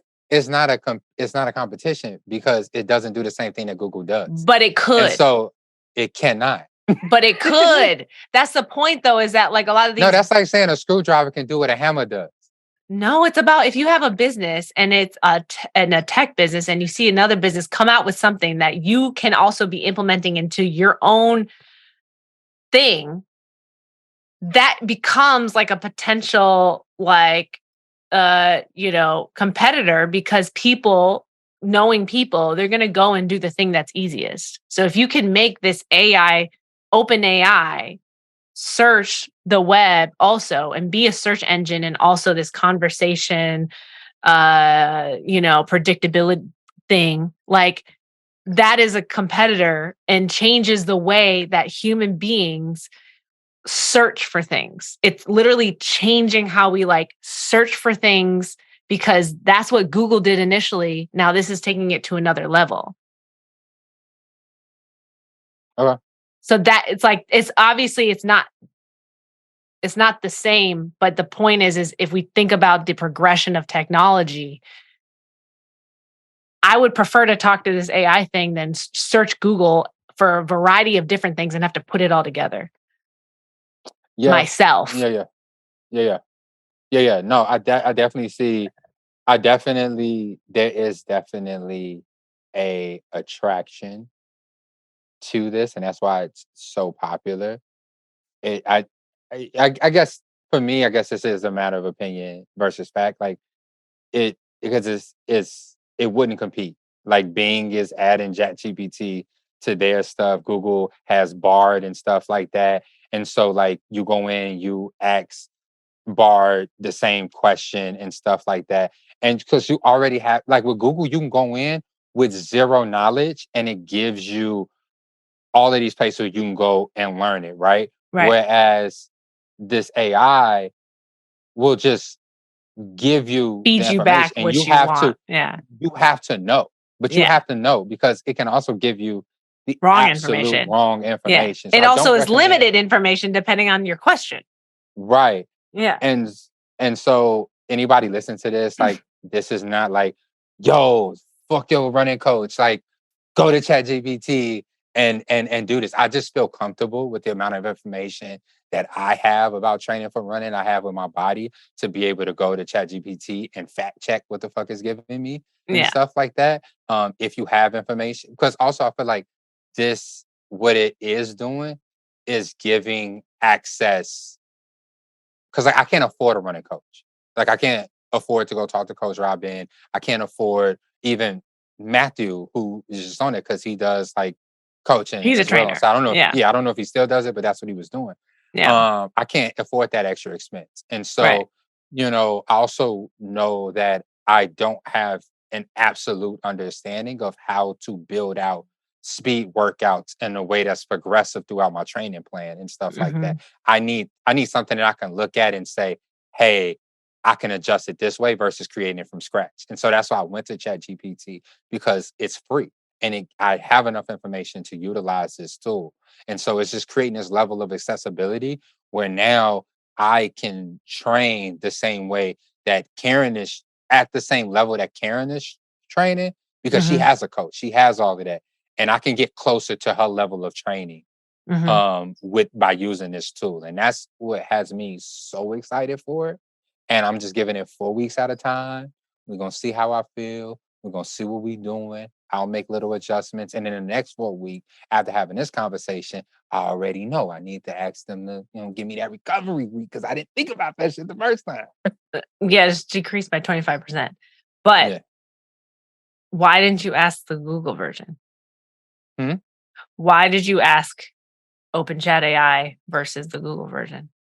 So I didn't really know about, I don't know if Bard is open to the public yet, but also too, like I didn't know about it. Like I've been using ChatGPT for a few months now. And so that's something that I'm already familiar and comfortable with. But yeah, probably once I jump into marathon after half, I might try Bard, or I might be trying Bard a little bit leading up to that. And if I feel like Bard's interface is really dope, especially with the access to Google, because I don't know if it speaks to Google and if Google speaks back, how that relationship goes. I'm still learning more about it. But I do plan on trying Bard, because my entire life is in Google. So if Bard is integrated into it, then it does help me write my emails. It does help me with my spreadsheets. It does help me with my Google searches and stuff like that. So it would make more sense for me to use Bard versus ChatGPT. Yeah. It's crazy that we literally did the same thing. And we got different answers because we asked different questions and we gave it different information. But that is actually really wild. Yeah, that's right. Yeah. That's right. Yeah.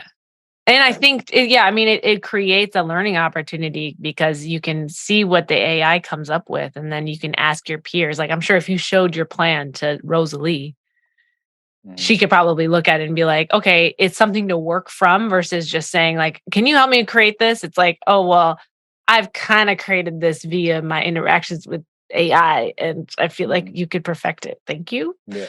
Yeah. Can you review this for me, please? Can you just look over this? Just make some adjustments and edit. Thank you. Yeah. So we're both training for a half marathon for the same weekend. Yes. Yeah. That like, look at life. Like the alignment is crazy. Wow. I love that. Yeah. So I might actually just go ahead and keep this race and try to, like, I want to fucking PR this race. Because like if I can do, first of all, where my training paces are right now is blowing my mind. Where I am is really dope. And I just feel like, and I know it's dangerous having this level, tethering myself to a race this much emotionally. Because I just feel like if I'm able to do a sub 150 at this half, I'm going to fucking kill it for my marathon. I am going to kill it for my marathon because I'm going sub 4. I'm going sub 350. Okay. Because I have no point of reference of how high I should not be aiming. And so I like to aim as high as I possibly can. And 345 feels like where I should be. Solid. That's solid. I'm super excited. But are you going to race the half? Do you have a goal? Are you just going to show up? Are you going to The Chicago half, I feel like would be my race. Okay. Because that's flat. Okay. I don't know about racing this San Diego half. I would literally signed up as for fun. Okay. Okay. For a lot of fun. And because I want to just keep moving, I want to move the carrot forward, right?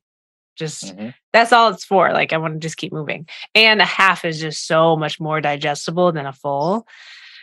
I'm like looking even at the plan for the next 7 weeks. I'm like, okay, this is fine. Do you feel like the half marathon racing or training for the half marathon or both will? And this is me. Oh, well, okay. I'm just gonna ask you. Fuck it. Will this build up your confidence for another marathon training bout and marathon training race and stuff like that? Because I know you keep every time you train for a marathon or when you have been training, you've had this conversation about, the injury popping up, your chins and stuff like that. Like, is this an opportunity for a confidence builder? Yeah. And I also think that I'm learning new ways to recover. And I'm also learning that I can a lot of times run through some of the pain that I feel in my shin. Like sometimes I think the shin situation is just like a lack of proper warm up, a lack of proper stretching, a lack of proper recovery. And for the LA marathon, I increased my mileage way too fast. So if I give myself a longer runway and then increase it properly, just 10% and 15, because I think there was a time where I was like increasing it by like 20% as far as like my long run goes. And like, that's insane. Like for me, that's like, again, as a relatively newer runner, it's too much. Cause yeah. So like, those are the variables that I'm starting to understand and understand as far as like what I need to do to keep it under control. And then two, I'm debating on like potentially getting like a personal trainer to work with at some point, that actually works with runners to help strengthen those smaller muscles. You know what I mean? And like really focus on like my foot strength, my calf strength, my Achilles, like all that whole like and form. I need to work on form and all those things. And that's something where it's like, I can only do that so much with myself. And I need someone that I is specifically paying attention to me. I love that.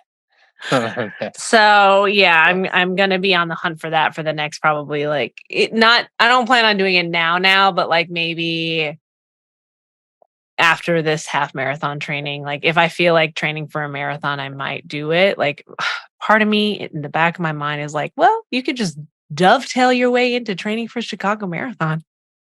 Dovetail. Just you know what I mean? Go. Just like just hop right in it, So like but I don't know. I don't think I want to run another marathon. Also, no. Just please stop me every time I say that because the Chicago Marathon is literally the same day or the day before, like the same 3 to 4 day time range around Matthew's birthday. And this year, no, I can't do it. Yeah. It literally was on his birthday last year and he was like pissed. So we're not doing that. I'm not doing that. No. I just need to find your man's birthday. Yeah. So I'll probably add some more races in there, but I'll keep it to races that are at a different time. And, fucking Mike is training for an ultra. And like, now I'm curious again about an ultra. He's perfect for that. But like, it makes me curious now of like, maybe I should do an ultra. Maybe I should try to do the ultra that I did not do. Yeah. In Arizona. I like that. Comeback story. When is that? What part of what time? This like December. It was like the first weekend of December. Oh yeah. It was around your birthday. Yeah, do that. Yeah. So, we'll see. I'm like, that's where I'm at. So, okay. No Chicago ever. Got you. I'm gonna come back and do Chicago. It's just gonna have to be when it makes sense. Like they need to move that date around or something because it is not working for me. So I love it. Well, listen, I love it. I think we gave them a lot. A part of me is also like sitting here and thinking, like with our guests that we have coming up and stuff like that, and because like I don't know when this episode drops, because we have so many episodes in a barrel. Like, at what point do we start thinking about a bonus episode? And then if we do bonus episodes, what are like, bonus episodes exactly? Because I think we've just called them bonus episodes, but what does that actually mean? No, so in the context that I'm speaking, like an extra episode a week. Oh, but you're like, that's spicy. Behind like a paywall, like. Oh yeah. Okay, well, we'll talk about that. I see where you're going with that. Can I share something though? Because I feel like you're trying to wrap up, and I still have a Courtney shared. I done told you so bad. You could have went. I do too, but I did not have to pee after the Matthew conversation. And now it's happening. 20 minutes later, I definitely have to go. Can I have 30 seconds of your time? No, we can have more than that. Let's go. Okay. So I recently got in a new partnership with Moon Juice, which what if I just we just take a break real quick to the alley and pee and then came back? Yeah, we'll be right back, and I'll share Courtney shared in just a moment. Okay, we're back, and like I said, I have something to share because I'm really trying to keep this up, this whole Courtney shares thing, and I haven't been inspired recently, but I recently have been inspired by this new partnership with Moon Juice, which I've tried some of their products on and off, just by way of like my sister-in-law. She has a lot of, she does a lot of content creation, stuff like that. And she'll like give me her like extra things. And I'll be like, okay, this is interesting. Also, the Moon Juice their whole branding is very interesting to me. But they have this powder. Okay. I'm putting it in the screen if you're watching on YouTube. Mm-hmm. More points for you. It's called Ting. And it's a mango B complex and ginseng energy. It's energy metallic, and it just says mango B complex plus ginseng. And then underneath it says energy, metabolism. And it's natural energy without the caffeine. And because it's like tons of vitamin B, and like that's something that a lot of people know, like you use for like energy. Like we need a lot of vitamin B, especially people who, I've also heard that for like people who are vegan, but that doesn't apply to me anymore. But what's great about this is like, I'll put this in, it tastes really good too, because it like tastes kind of like mango. You drink it? Because that look like it's a powder. You put it in water. Shea butter in it. Okay. All right. It's a powder. You put half a teaspoon in your water, and it says half a teaspoon in like however many ounces you want. It doesn't matter. But I've been doing this big ass thing because I prefer these powders to be a little bit more watered down, and then I end up drinking more water anyway. So plus. But this says B vitamins are crucial for energy and metabolism and your mood. So it says that their B complex extracted from Tulsi, and Tulsi, I looked it up on Google, and it's a holy basil, which I thought that was kind of interesting. It provides cofactors to help convert fat, protein, and carbs into cellular currency. Methylated B12 supports healthy serotonin levels and mental power. Adaptogenic ginseng brings calm energy. So, all these things have asterisks next to them. And because, it's like the natural vibey shit. But like, I feel amazing. I've been taking this shit for like even just a couple of days, and I'm like, I haven't been craving my like tea that I normally crave, or even coffee like I normally crave, and I'm hyper. That's also that ginseng in it. Yeah, like I'm fucking hyper. Like, and like I just feel very good, and so I just wanted to share that and just say like, oh, I also technically, since they're a partner, and again, like I've tried it, I definitely want to try things before I share them, obviously. But like, since I've been trying it and since I've liked it so much, I just wanted to share I have a code. It's Courtney Phillips, no space in between. And you get like a percentage off. I'll also just add this into our show notes, and then I should be adding it to my link in bio, but they have all sorts of products. They have like supplements that are like Super U, which is like helps with just like keeping you feeling great. They have like super Mm-hmm. hair, which is like, for your hair. They also have Okay.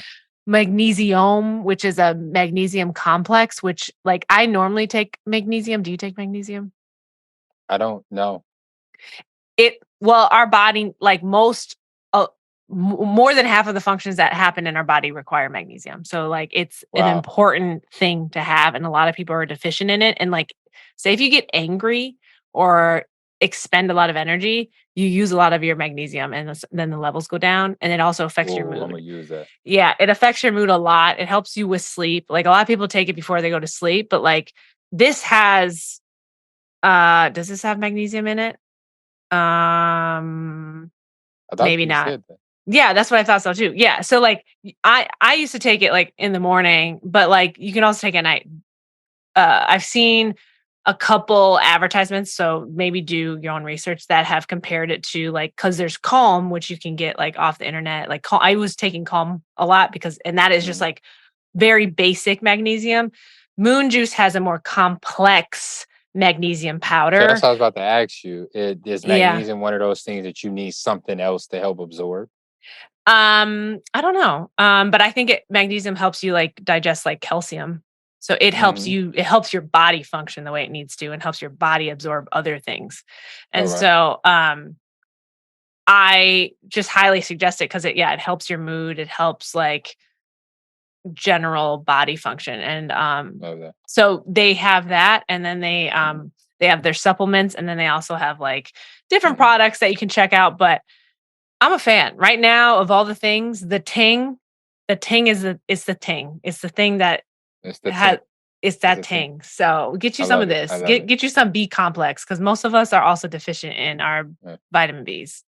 Yeah. And vitamin B is, I think, what, water soluble, so your body only absorbs what it needs, and then you kind of pee out the rest, which Yeah. is pretty dope. But I'm also curious because, like, only time I've really seen people really take ginseng, because I used to work at the vitamin shop, is for like bedroom stuff. So, how is it? Libido?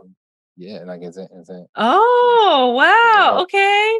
You know what I'm I saying? Does that? mean, maybe. I haven't even thought about that. I don't know. Let me come back to that, because I need to compare it to like how I normally feel, to like if it feels extra. Like, yeah, I need to. We'll see. But you just got it. Let's see. Yeah. There's levels to this. Yeah. So that's I love the that. thing. That's really dope. One other thing that has nothing to do with it does. We should all be protecting our lips as runners. This is my last thing. Just because motherfuckers be out here with chapped lips running, and like not protecting their skin. Like I think like, one, wear sunscreen. The sun is either way. You should have been wearing sunscreen through the winter, but like the sun is back out, like in the spring sun. So please protect your skin. Please protect your skin, and also protect your lips. And I've been using this like Ilu lip balm, and it's the first chapstick stick that I've ever used that is made out of all paper. Oh, like the thing that is the whole wrapped thing is paper. Okay. Even the thing on the bottom, you just push it up, and that is it's all paper. Yeah, it's Isn't like that a roll crazy? of pennies. That's really dope. Yeah. So just those are two things I wanted to share. I love that. Thank you for that. And I'm assuming it has sunscreen in it, so it protects your lips from the sun. Nope. Okay. That was just when I started talking about skin, I realized that sunscreen is important too. So I just added that. Maybe next week I'll come at I'll bring I'll suggest some sunscreens to everyone. Yes, please do that. Please do that, because we all trying to glow. We all trying to glisten. Yeah. Especially if you're out there getting these long runs for your half and your marathons, you spend a lot of time being exposed to said skin. So you don't want to get that freaking burnt face look and stuff like that runners be having. So protect your skin. Yeah, I have nothing to share. Okay. I have nothing for you all. Chat GPT was my share. Please, if you feel comfortable enough, give it a shot. And we all be out here just with AI trainers for this running season. But you already know what to do. Like, subscribe, share, do all of those things. Leave a comment. We do have YouTube videos. Leave a comment. Send us your questions. Do all of those things. We appreciate y'all. We love y'all. I'm gonna go eat lunch now. Sounds good. Peace, y'all.